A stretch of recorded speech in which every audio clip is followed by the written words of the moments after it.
Hello friends, welcome to our YouTube channel आइगन classes. कल हमने दो सोइल की क्लास की थी जिसमें हमने रिलेशनशिप के बाद जितने भी रिलेशंस थे उनके क्वेश्चंस करे थे। ठीक है, रिलेशनशिप जो हमारा सेकंड चैप्टर है वो हमने कंप्लीट कर लिया था। ठीक है, आज हम थर्ड चैप्टर के स्टार्ट कर रहे हैं, इंडेक्स प्रॉपर्टी एंड द ठीक है index property of the soils. जो हमारा थर्ड चैप्टर है index property of third chapter है हमारा index property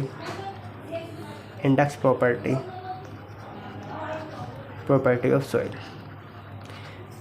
very most important, ठीक है, बहुत ज़्यादा इम्पोर्टेंट चैप्टर है ये। इसमें से आपको हर बार मतलब एक दो क्वेश्चंस देखने को मिलता है। ठीक है, इंडेक्स प्रॉपर्टी में से। और सॉइल का अगर सबसे इम्पोर्टेंट चैप्टर की बात करें तो इंडेक्स प्रॉपर्टी है। ठीक है, चलिए स्टार्ट करते हैं क्वेश्चंस। फर्स्ट क्वेश्चन है आज का, to determine the plasticity index and the percentage by the weight clay mineral finer than the 2 micron. ठीक है, clay mineral finer than 2 microns. ठीक है, 2 माइक्रोन से कम है in the soil where the done the 2 soils samples A and B. 2 soil sample है, A है और बी है। ठीक है, the ratio of plasticity index to a percentage of clay size particle for the sample A and be given in the tables. ठीक, जो इन्होंने percentage of clay size particle की जो टेबल में दे रखा है। चलिए टेबल देखते हैं। सोइल सैंपल, सोइल ए है, सोइल बी है, लेस देन 75 0.75 और ग्रेटर देन 1.25। ये हमारी क्या है, the ratio of plasticity index percentage of clay size. ठीक है, अब हमें इसमें बताना है कि क्या नाम है, 2 soil sample A and B are the classified, कि इनमें से कौन सी सोइल एक्टिव है और कौन सी इनएक्टिव है। आपने एक्टिव और इनएक्टिव के बारे में पढ़ा होगा। अगर मैं एक्टिव की बात करूं, अगर कोई सोइल हमारी एक्टिव है, पहले इनएक्टिव, नॉर्मल, एक्टिव। अगर हमारी इनएक्टिव है तो सोइल हमारी लेस देन 0.75 होगी। ठीक है, तो अगर मैं इसे डिनोट करता हूँ मैं आर से। ठीक है, the ratio of plasticity index to be a percentage of clay size. तो आर अगर अभी मैं अपने आप से डिनोट कर रहा हूँ, ठीक है, इसका कोई स्टैंडर्ड नहीं है। ठीक है, आर अगर मैं लेस देन, चलिए मैं किसी चीज़ से डिनोट कर ही नहीं रहा इसे, तो ये लेस देन 0.75 होगा। अगर नॉर्मल की बात करें तो 0.75 से 1.25 के बीच में होगा। अगर एक्टिव होगा तो ये ग्रेटर देन 1.25 होगा। ठीक है, चलिए अब देखते हैं इनमें से कौन सी एक्टिव है कौन सी इनएक्टिव है। तो ये कौन सी है हमारी, ये हमारी है इनएक्टिव और ये है हमारी एक्टिव। ठीक है, अब देखिए ऑप्शन कौन सा सही है, ए हमारी इनएक्टिव और बी एक्टिव, तो option A is correct one. तो ऑप्शन ए हमारा सही है। चलिए नेक्स्ट क्वेश्चन पर चलते हैं। A soil sample is tested for the plasticity index and the obtain the value of the plasticity index is इतना, then the such case the soil sample can be described as low plastic, no plastic, medium plastic, high plastic। पहले तो आपको एक चीज़ बताऊं कि ये plasticity मतलब plastic का हमारा एक चार्ट होता है। ठीक है, जो वो लिखवाता हूँ, फिर उसके बाद बताते हैं कि ये लो प्लास्टिक है, हाई प्लास्टिक है, मीडियम प्लास्टिक है या कैसी है। चल पहले एक चार्ट लिखता हूँ, प्लास्टिसिटी इंडेक्स, यहाँ पर लिखता हूँ मैं प्लास्टिसिटी इंडेक्स,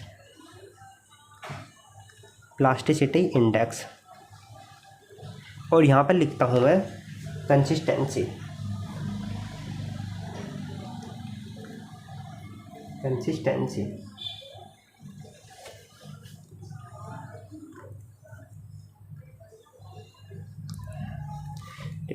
अगर हमारा प्लास्टिक इंडेक्स 0 है तो हमारी कंसिस्टेंसी होगी नो प्लास्टिक। अगर हमारी कंसिस्टेंसी लेस देन 7 है तो लेस देन 7 है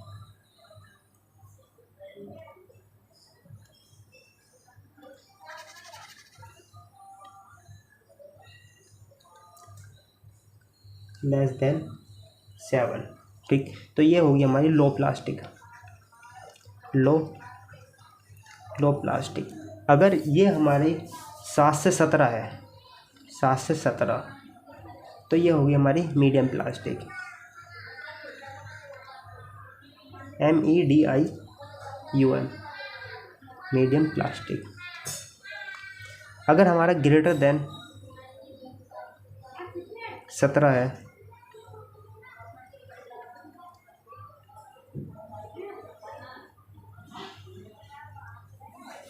लेस देन 7, ये है ग्रेटर देन 7, 17, ठीक। तो हमारा होगा ये हाई प्लास्टिक, हाई प्लास्टिक।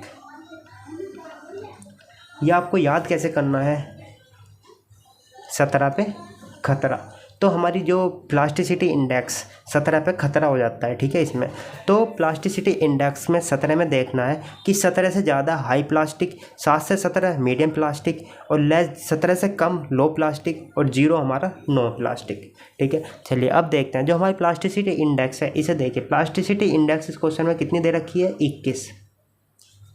बस यही पूरे क्वेश्चंस में बस ये काम की चीज़ है, और इसमें 21 है तो 17 से ज़्यादा है, दैट इज हाई प्लास्टिक। तो डी इज़ करेक्ट वन, तो ऑप्शन डी हमारा सही है। तो नेक्स्ट क्वेश्चन पे चलते हैं। The active of the soil is ratio of the activity of the soil is ratio of plastic index, ठीक है। आपने एक्टिविटी फॉर्मूला पढ़ा होगा, एक्टिविटी ऑफ द सोइल, ठीक है। एक्टिविटी का फॉर्मूला होता है IP ओवर परसेंटेज ऑफ किले। IP मतलब प्लास्टिसिटी इंडेक्स, ठीक है। The percent of the compressive strength, percent of weight of किले फ्रैक्शन, या लिक्विडिटी इंडेक्स, या percent of sensitivity.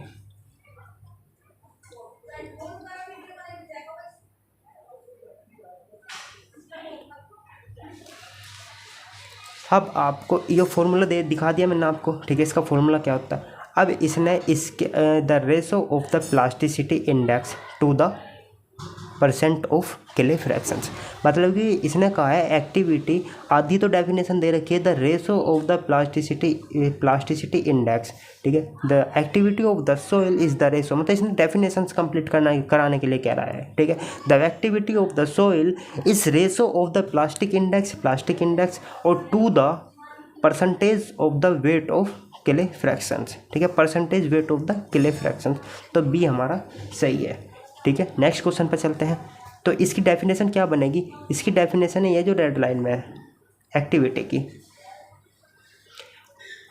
Formula based definition. The activity of the soil is the ratio of the plastic index to the percentage by the weight of the clay fractions, ठीक है। चलिए next question पर चलते हैं। The liquid limit and plastic limit of the clay material is इतना है, respective that is the activity of the clay material is इतना, the weight of particles of the size less then 2 microns, ठीक है। तो हमें चलिए the what is activity पूछ रहा है ये, ठीक है। चलिए the liquid limit and plastic limit दे रखा है, WL लिक्विड लिमिट 45% और दी प्लास्टिक लिमिट 25%, ठीक है। तो इसने what is the activity material 25% of the less than 2 microns, तो परसेंटेज किले, इसने परसेंटेज किले भी दे रखा है हमें, ठीक है। जो 2% से कम होते हैं परसेंटेज किले ही होते हैं, वे कितने होते हैं 20%, ठीक है। ये होते हैं हमारे 20%। तो मैंने एक्टिविटी का फॉर्मूला बताया था आपको, IP ओवर परसेंटेज ऑफ किले। IP का फॉर्मूला क्या होता है, WL माइनस WP, तो WL कितना है 45 माइनस 25, तो कितना बचा ये 20%। 20% को हम डिवाइड करेंगे 100 से तो 0.20 आएगा, ठीक है, 0.20।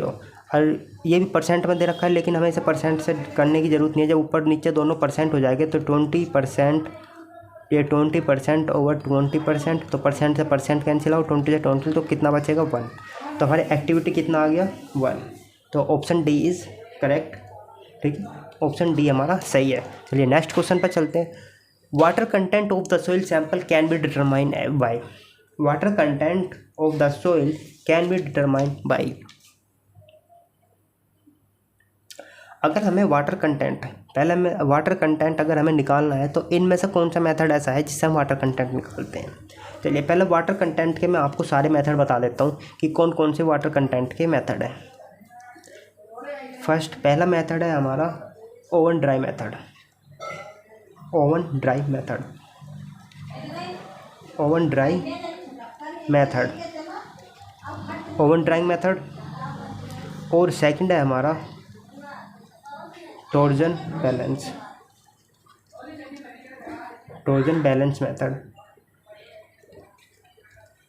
Torsion balance method. थर्ड है हमारा pycnometer method.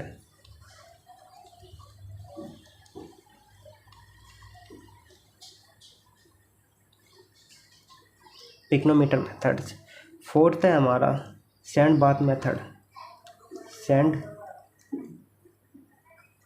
Bath method, sand bath method. और फिफ्थ है हमारा अल्कोहल मेथड, अल्कोहल मेथड। और सिक्स्थ यहाँ पर लिखता हूँ मैं, सिक्स है हमारा calcium carbonide method, CIU, calcium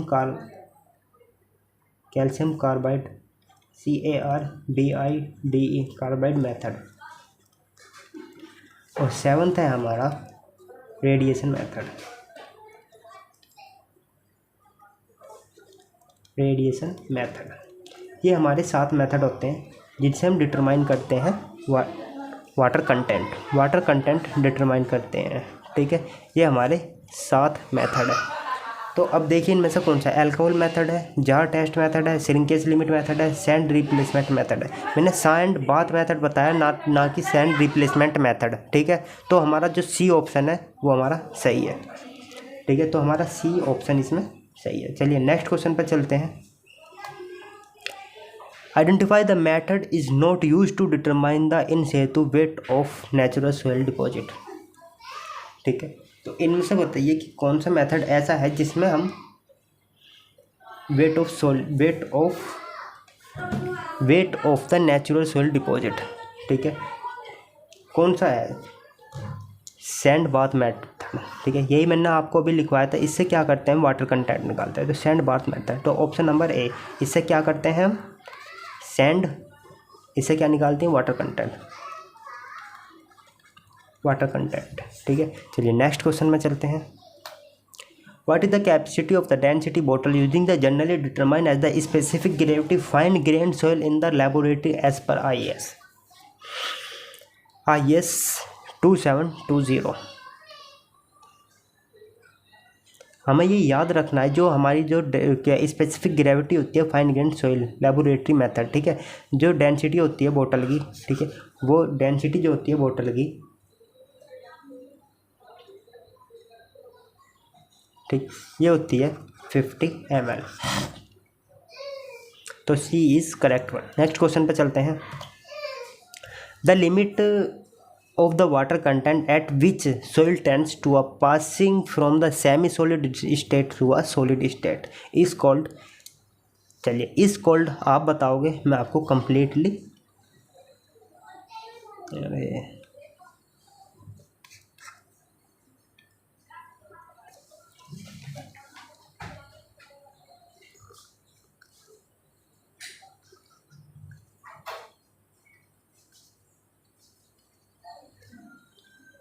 ये क्या है हमारा श्रिंकेज लिमिट, ये है प्लास्टिक लिमिट, और ये है हमारी लिक्विड लिमिट। अब इधर ये किस किस के बीच में कर्व है, वाटर कंटेंट और वॉल्यूम के बीच में, ठीक। तो ये क्या है हमारा श्रिंकेज वॉल्यूम, ये है प्लास्टिक वॉल्यूम, और ये है हमारा लिक्विड वॉल्यूम। अब देखिए ये क्या है हमारे सॉलिड स्टेट में, हमारी सॉइल यहाँ पर सॉलिड स्टेट में है, यहाँ पर आती है हमारी सेमी सॉलिड, ठीक। यहाँ पर हो जाती है हमारी प्लास्टिक स्टेट, और यहाँ पे होगा हमारा लिक्विड स्टेट। अब इसने पूछा है हमारा solid state and semi solid. तो सॉलिड और सेमी सॉलिड के बीच में क्या है, श्रिंकेज लिमिट। तो shrinkage limit C is correct one. चलिए अब ये पूछा है 2020 में, अगर आने वाले टाइम में पूछ ले कि हमारा सेमी सॉलिड और प्लास्टिक के बीच में क्या है, तो प्लास्टिक लिमिट है। और प्लास्टिक लिमिट और लिक्विड, प्लास्टिक स्टेट और लिक्विड स्टेट में क्या है हमारा लिक्विड लिमिट है। तो ये आपको याद रखना है। चलिए नेक्स्ट क्वेश्चन पे चलते हैं। Out of the cohesions limit, sticky limit, liquid limit, cohesion limit, sticky limit, liquid limit, plastic limit and shrinkage limit. That the most of the important of engineering practice. आपने कौन कौन से पढ़े हैं अभी जो मैंने अभी पढ़ाए थे? लिक्विड लिमिट, ठीक है, प्लास्टिक लिमिट और हमारा सिंकेज लिमिट। तो यही हमारे ऑप्शन सही हैं, liquid limit, plastic limit, sinkage limit. तो बी हमारा सही ऑप्शन है। चलिए नेक्स्ट क्वेश्चन पे चलते हैं। Which of the following method use to find out the specific gravity of the laboratory method. ठीक है, तो इनमें से कौन सा मेथड ऐसा है जिससे हम स्पेसिफिक ग्रेविटी निकालते हैं? जो हम स्पेसिफिक ग्रेविटी पिक्नोमीटर से हम वाटर कंटेंट में निकाल देते हैं। पिक्नोमीटर हमने वहाँ भी पढ़ा था वाटर कंटेंट में, और इससे स्पेसिफिक ग्रेविटी भी निकालते हैं। ठीक है, और हमारा सैंड बाथ मेथड से क्या निकालते हैं? सैंड बाथ वाटर कंटेंट निकालते हैं, सैंड बाथ वाटर कंटेंट, ठीक है, वाटर कंटेंट निकालते हैं। और हाइड्रोमीटर से क्या निकालते हैं? हाइड्रोमीटर से निकालते हैं सेडिमेंटेशन एनालिसिस करते हैं इससे। ठीक है, सेडिमेंटेशन एनालिसिस हाइड्रोमीटर से। चलिए नेक्स्ट क्वेश्चन पे चलते हैं। The most accurate method of determining the water content in the laboratory method. मैंने आपको वाटर कंटेंट के लिखवाए हैं कौन है, लेकिन उनमें से जो सबसे मोस्ट एक्यूरेट मेथड है वो है हमारा ए, ओवन ड्राई मेथड। वहाँ भी मैंने पहले लिखवाया था और इसमें भी ए हमारा करेक्ट है, ओवन ड्राई मेथड। ठीक है, चलिए नेक्स्ट क्वेश्चन पे चलते हैं। Which of the soil passing through a zero plasticity index. ऐसी कौन सी सोइल है जिसकी क्या नाम है, जो प्लास्टिसिटी इंडेक्स जिसका जीरो होता है? सैंड। इस सैंड का प्लास्टिसिटी इंडेक्स जीरो होता है, ये आपको याद रखना है। ठीक है, सैंड का प्लास्टिसिटी इंडेक्स जीरो होता है। चलिए नेक्स्ट क्वेश्चन पर चलते हैं, बस समाप्त। ठीक है, आज की वीडियो हम यहीं ख़त्म करते हैं, जिसमें मैंने आपको इंडेक्स प्रॉपर्टी के लगभग सारे क्वेश्चंस करा दिए। ठीक है, ये चैप्टर भी हमारा आज ख़त्म हो गया है। और एक चीज़ और, अगर आप हमारे बिल्डिंग मटेरियल सेकंड सोम इन दोनों की PYQ सीरीज़ देखना चाहते हैं तो इनकी प्ले लिस्ट की लिंक आपको डिस्क्रिप्शन में मिल जाएगी। ठीक है, सोम की और बिल्डिंग मटेरियल की, और साथ के साथ सोइल की भी। सोइल अभी चल रही है, आज इसका 3rd लेक्चर है, और इसकी 2 लेक्चर्स मैंने प्लेलिस्ट में डालकर डिस्क्रिप्शन में गिर रखे हैं। ठीक, तो इसमें आपका सोइल का 3rd लेक्चर कंप्लीट हो गया। ठीक है, थैंक्स फॉर वॉचिंग। और हाँ, और आपको अगर हमारे टेलीग्राम पर ज्वाइन होना हो तो टेलीग्राम का लिंक आपको हमारे डिस्क्रिप्शन में और इसके और अबाउट सेक्शन, चैनल के अबाउट सेक्शन में, दोनों में आपको हमारा टेलीग्राम का लिंक प्रोवाइड करा रखा है। ठीक है, थैंक्स फॉर वॉचिंग।